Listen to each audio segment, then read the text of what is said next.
Hello friends, मैं निर्जरा Chauhan. YouTube के लर्निंग पाठशाला चैनल पर आप सभी का स्वागत है।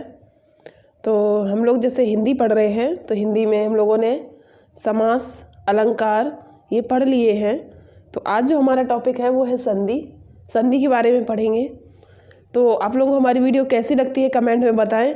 वीडियो को लाइक करें, शेयर करें और चैनल को सब्सक्राइब भी करें। और नीचे कमेंट बॉक्स और डिस्क्रिप्शन में वो टेलीग्राम का आप लोगों को लिंक भी मिल जाएगा, तो आप लोग टेलीग्राम भी ज्वाइन कर लें। आप लोग अगर लाइक शेयर और सब्सक्राइब करेंगे तो उससे मुझे भी अच्छा लगता है, मोटिवेशन मिलता है। तो आप लोगों के लिए अच्छी से अच्छी वीडियो लाते रहेंगे, अच्छा लगेगा मुझे भी। तो आप लोग लाइक शेयर और सब्सक्राइब ज़रूर करें। तो हम पढ़ते हैं संधि। संधि के बारे में कि संधि क्या है। तो पहले हम जानते हैं संधि क्या है। जो दो वर्डों से मिलकर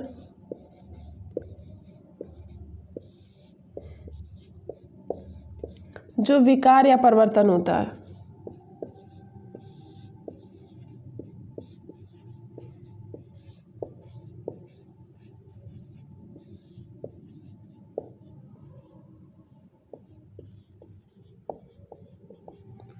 जैसे दो वर्ड जब मिलते हैं तो दो वर्डों के मिलने से जो विकार होता है या नया शब्द बनता है या जो भी परिवर्तन होता है, जो भी विकार होता है, तो उसे क्या कहते हैं? उसे संधि कहते हैं। तो संधि के भेद हैं। संधि के भेद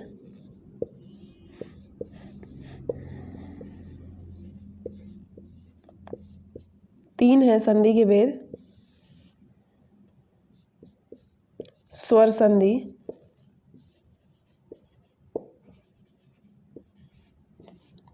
दूसरा है व्यंजन संधि,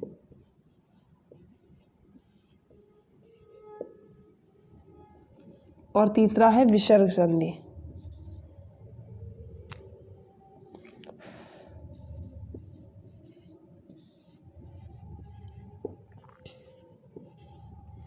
तो ये तीन संधि के भेद हैं। पहली स्वर संधि, दूसरा व्यंजन संधि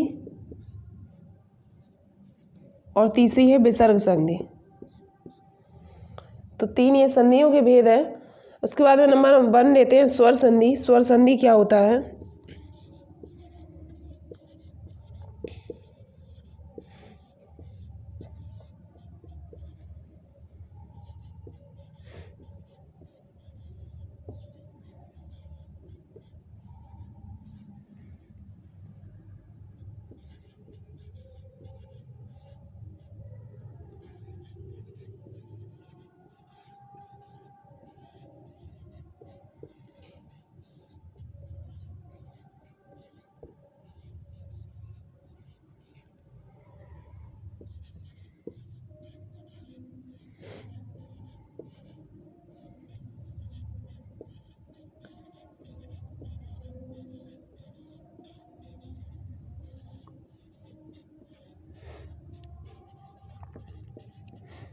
यानी स्वर संधि क्या है कि स्वर के बाद स्वर, जिसमें स्वर के बाद स्वर अर्थात स्वर के बाद स्वर आए या दो स्वरों के मेल से जो परिवर्तन होता है उसे स्वर संधि कहते हैं।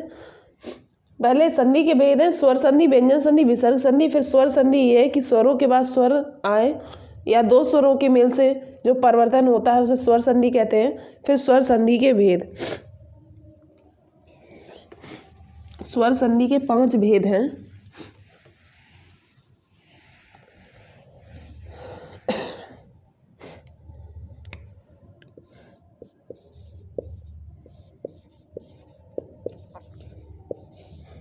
स्वर संधि के भेद: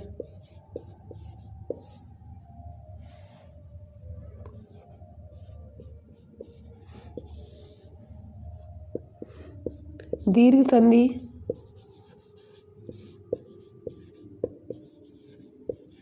दूसरा है गुण संधि,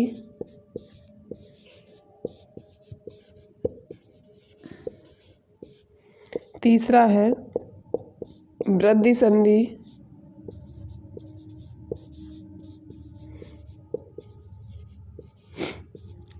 फिर फोर्थ है चौथा एड़ संधि,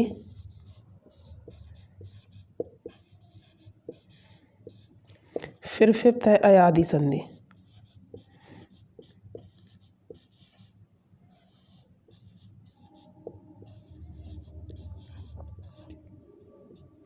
ये 5 है: दीर्घ संधि, गुण संधि, वृद्धि संधि, येड़ संधि और अयादी संधि। अब नंबर फर्स्ट पे हम देखते हैं दीर्घ संधि क्या है। दीर्घ संधि नंबर 1, दीर्घ संधि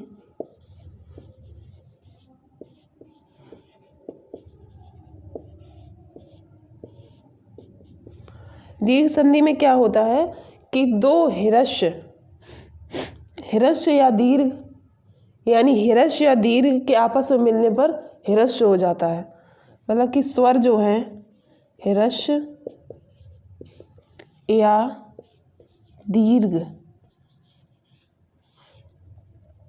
हिरस्य या दीर्घ स्वर आ, ई और ई, आ, ई, ऊ और ऋ, ऐसे दोनों नहीं लिखते हैं। हिरस्य या दीर्घ तो लिखा ही है आ, ई, ऊ और ऋ। आपस में मिलकर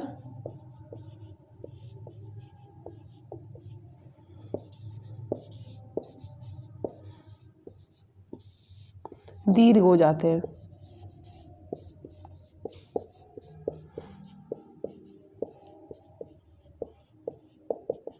जैसे छोटा आ पहले हो या बड़ा आ हो और प्लस उसमें छोटा आ हो या बड़ा आ हो तो वो बड़ा आ ही बनेगा, दीर्घ आ ही बनेगा।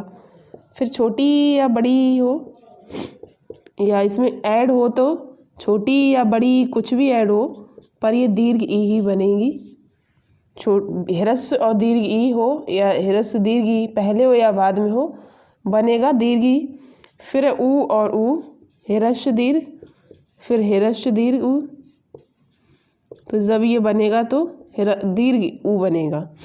फिर ऐसी ऋ है हिरस्य या दीर्घ,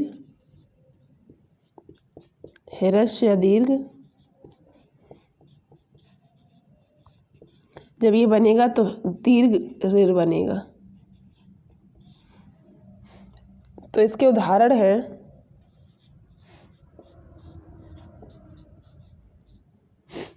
जैसे देव,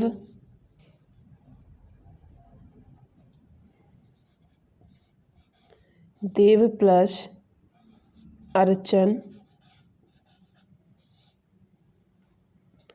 देवार्चन।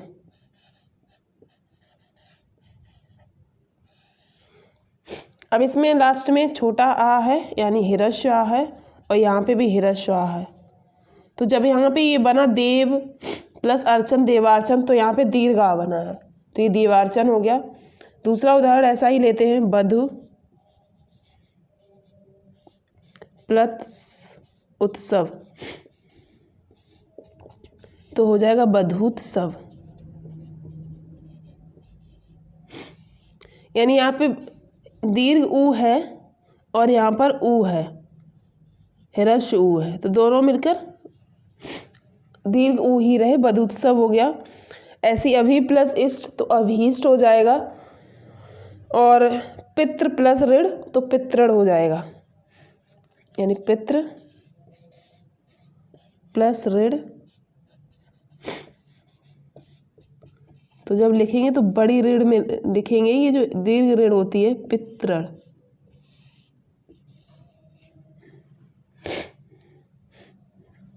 त्रा बनेगा यहाँ पे पितृण।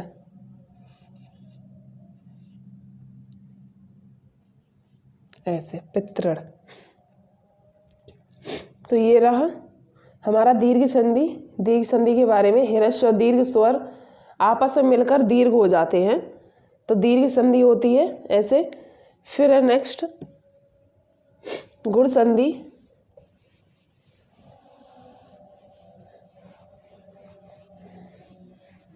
सेकंड नंबर पे है गुण संधि।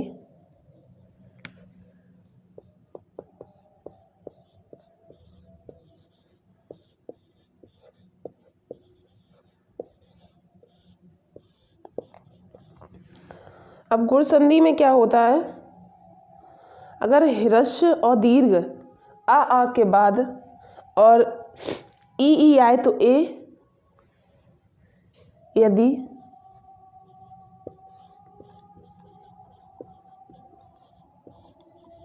ह्रस्व या दीर्घ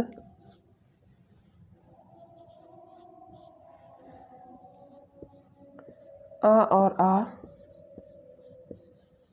के बाद ह्रस्व या दीर्घ ई आए, ह्रस्व या दीर्घ ई आए तो ए और ऊ आए तो ओ, और ऊ या ऊ आए तो ओ,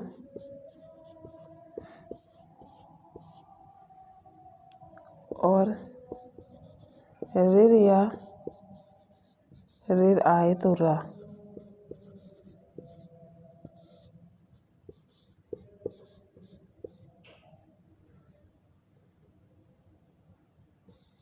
तो अर हो जाता है।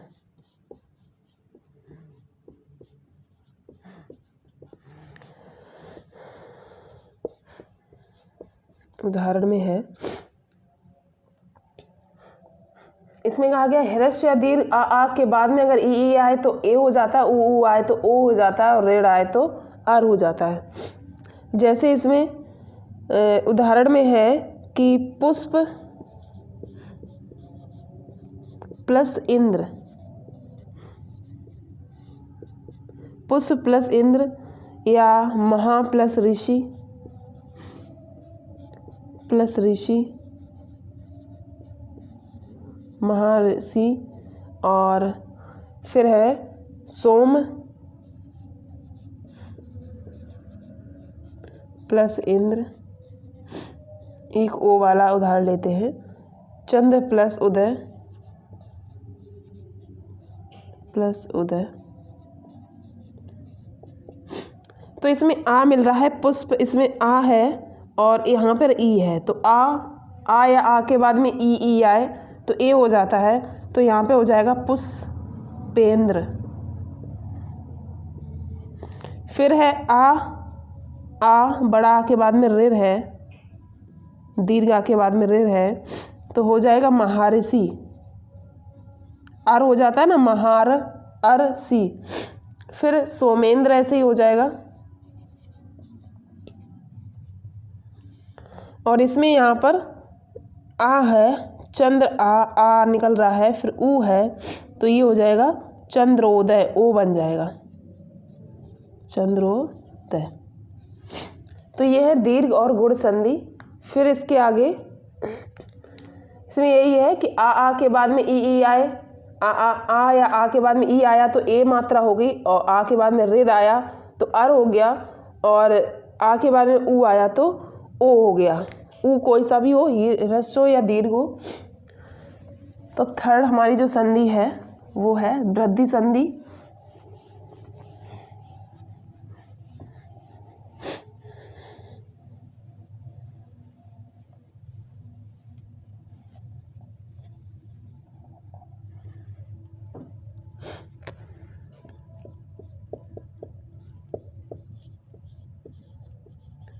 वृद्धि संधि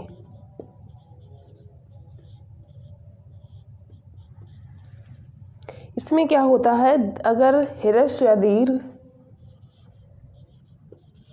यदि ह्रस्व या दीर्घ आ और आ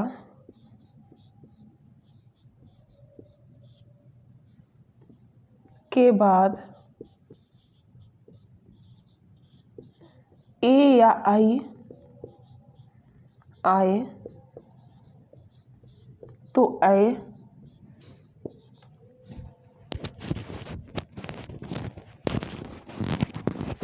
ए या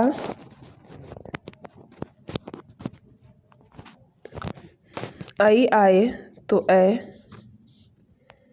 फिर अगर ए आई आए तो ए, और इसके बाद में ओ आए तो औ हो जाता है। ओ और औ आए तो औ हो जाता है।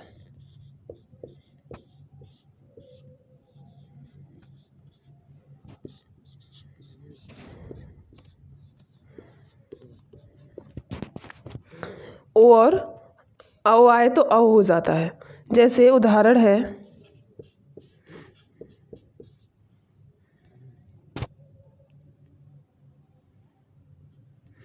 इसके बाद में ये आए तो इन दोनों के मिलने से ए हो जाता है, और आ के बाद में अगर ओ औ आए तो इनके मिलने से औ हो जाता है। जैसे उदाहरण है तत्र प्लस एव, तत्रैव। फिर है वन प्लस औषधि या औषधि, औषधि लिखा हो या औषधि लिखा हो,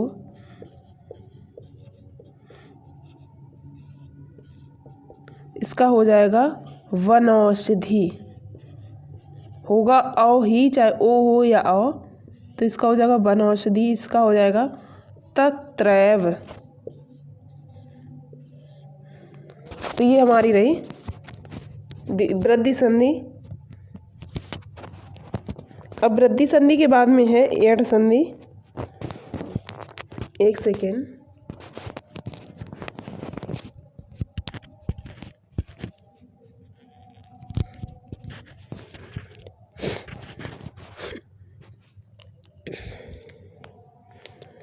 एड संधि है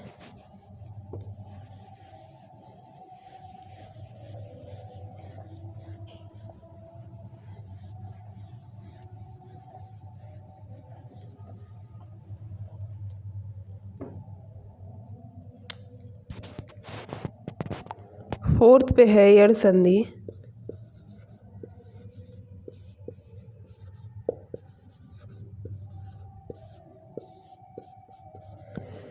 एड संधि में क्या होता है, यदि ई उ और मतलब हिरस्य ई और उ और ऋ, हिरस्य और दीर्घ, हिरस्य या दीर्घ कोई भी ई उ या ऋ हो, इसके बाद में भिन्न स्वर आते हैं तो ई के स्थान पर ए, उ के स्थान पर ओ और ऋ के स्थान पर रा हो जाता है। ई के स्थान पर या और उ के स्थान पर वा, और जो ऋ है उसके स्थान पर रा हो जाता है। यदि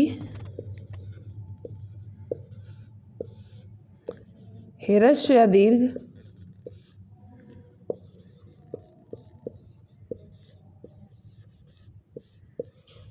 ई उ और ऋ,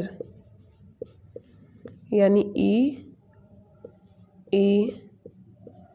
उ और उ और ऋ और ऋ के बाद कोई भिन्न स्वर आए,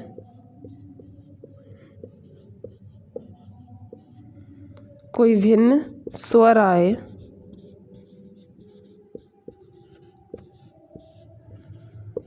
तो ई के स्थान पर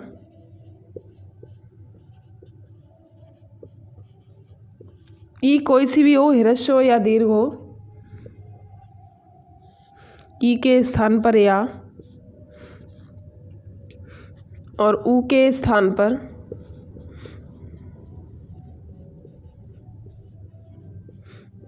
वा, उ के स्थान पर वा और ऋ के स्थान पर रा हो जाता है।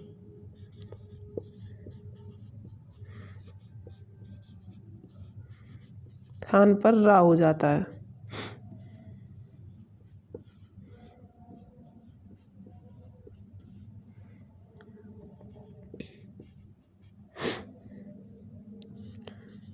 यहाँ पर लिख लो दोनों ही उ, कंफ्यूजन ना हो आप लोगों को।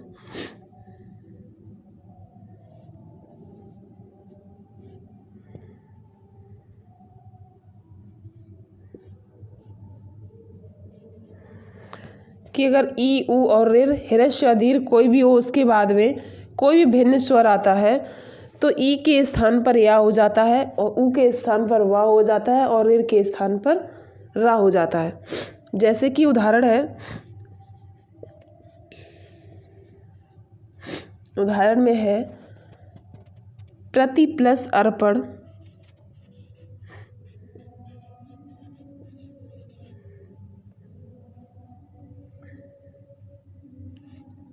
अर्पण, प्रत्यर्पण,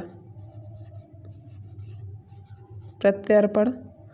फिर है अति प्लस अधिक,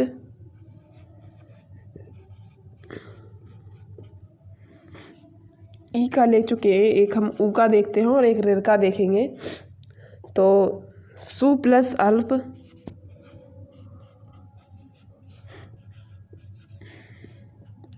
तो हो जाएगा स्वल्प।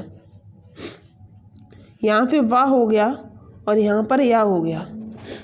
फिर उसके बाद में है कि पितृ प्लस अनुमति, एक ऋ का देखते हैं, पितृ प्लस अनुमति,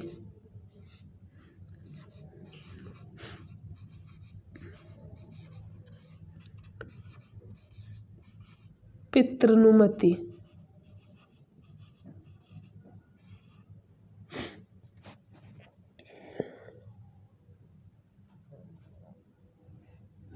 पितृनुमति हो जाएगा यहाँ पे।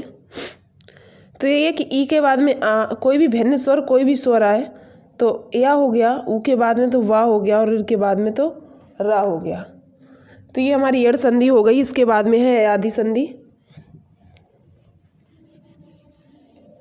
फिफ्थ है अयादि संधि।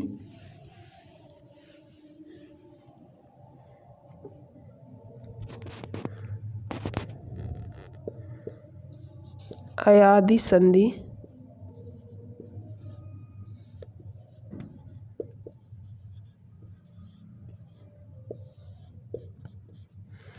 अयादि संधि में क्या होता है कि ए आई और ओ औ के बाद में कोई भी भिन्न स्वर आए तो ए के स्थान पर ए और आई के स्थान पर आए, ओ के स्थान पर औ और औ के स्थान पर आओ हो जाता है। जैसे यदि ए ओ और औ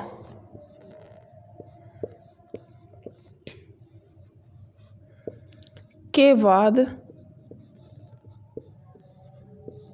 कोई भी भिन्न स्वर आए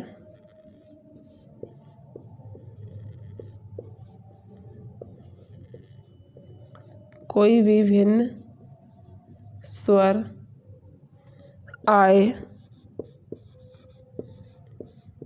तो ए के स्थान पर आए और अय के स्थान पर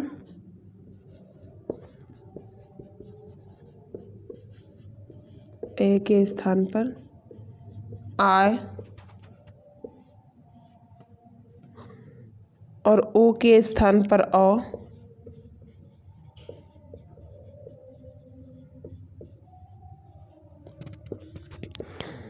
स्थान पर औ और औ के स्थान पर आओ हो जाता है।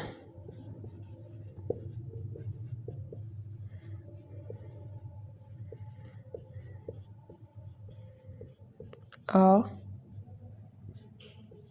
हो जाता है।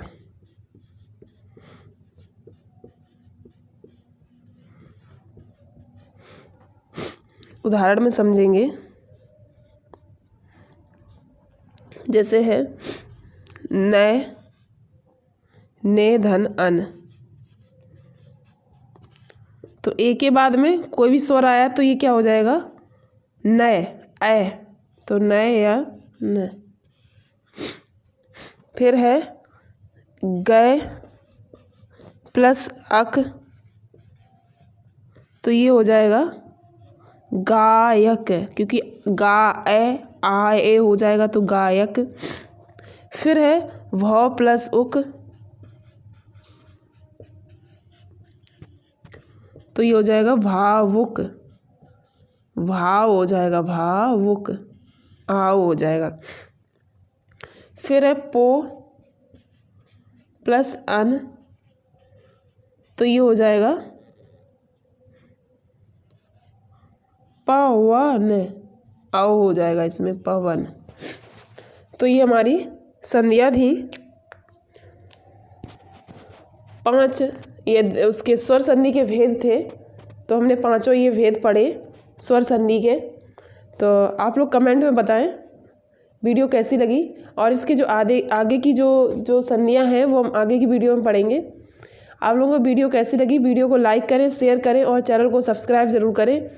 और जो कमेंट बॉक्स है और डिस्क्रिप्शन में आप लोगों को टेलीग्राम का लिंक मिल जाएगा, तो आप लोग टेलीग्राम चैनल को भी ज्वाइन करें, जिससे कि आप लोगों के पास जो कंटेंट है या जो कुछ भी है वो पहुंचते रहे।